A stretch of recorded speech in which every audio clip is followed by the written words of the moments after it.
I first of all want to thank Sinn Féin for this motion here this evening, because this is so important, because our sick people, our disabled people, people with disabilities have certainly been hurt by this embargo on filling positions, employing more home help, and even funding the Fair Deal scheme.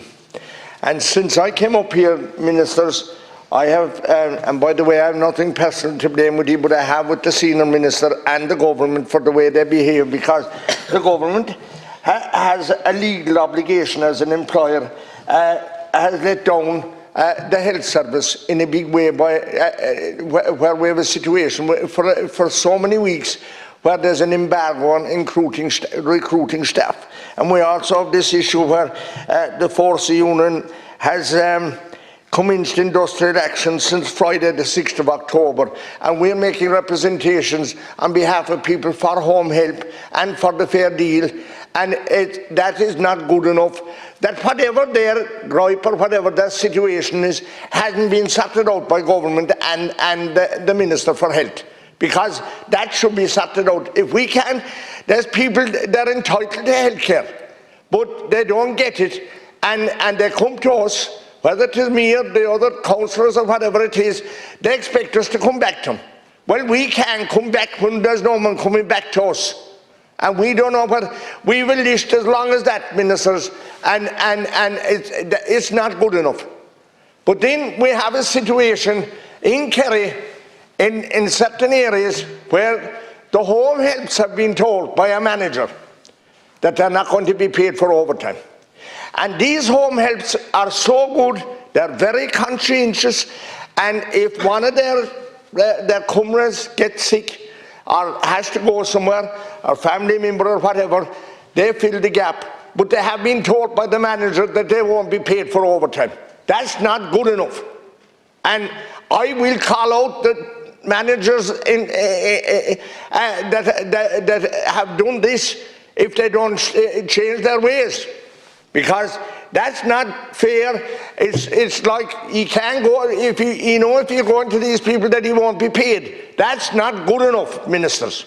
And then I have another situation where I have at least a half a dozen of them, where people go into the hospital and they're taken in by ambulance on occasion after occasion, and the next thing, invariably, how do they come home?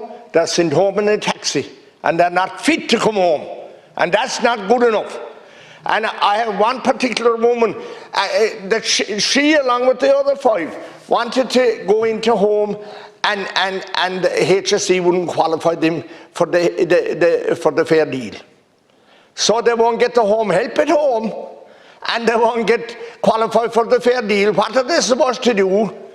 Well, I say to you here, there's no need of a committee for assisted dying, because if this is what the health service is doing and allowing to happen, they're going to die anyway when they're 85 or 6 years of age. And if they want to go into the nursing home, they're entitled to the Fair Deal. I'm asked in a minute, I'd have him asked directly if he was here, what's wrong? Because this never happened before in my time. The Fair Deal was always approved if the person was sick enough and old enough and maybe no way of staying at home.